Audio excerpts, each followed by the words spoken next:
কোনো সংসদ সদস্যের স্বাভাবিক বা অস্বাভাবিক মৃত্যু হলে তার সংসদীয় আসনটি কিভাবে শূন্য ঘোষণা হবে সেই বিষয়ে সাংবাদিকদের প্রশ্নোত্তর দিয়েছেন নির্বাচন কমিশনার ইসি মোহাম্মদ আলমগীর। তিনি বলেছেন, সংবিধানের মৃত্যুর কারণে আসন শূন্য হওয়ার কথা স্পষ্ট উল্লেখ নেই। আনোয়ারুল আজিম আনার মারা গেছেন কিনা অফিসিয়ালি আমরা জানি না। এক্ষেত্রে সংসদ যেভাবে বলবে সেভাবে সিদ্ধান্ত নেওয়া হবে।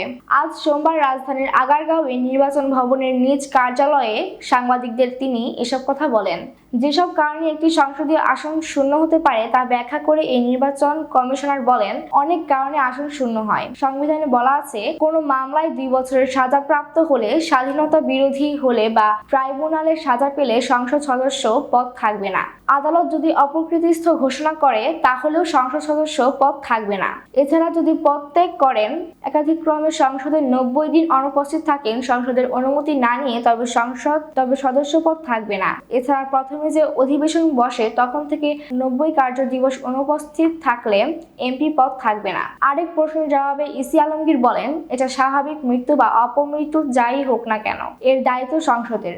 আনার সাহেবের মৃত্যুর বিষয়টি আমরা জানি না।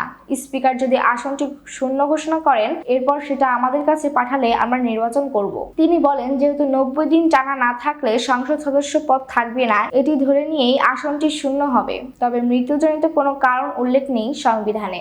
আনার সাহেবের স্বাভাবিক মৃত্যু বা অপমৃত্যু এটি ঠিক করার দায়িত্ব সংসদের। এই বিষয়ে আমরা অফিসিয়ালি কিছু জানি না, বলেন ইসি আলমগীর।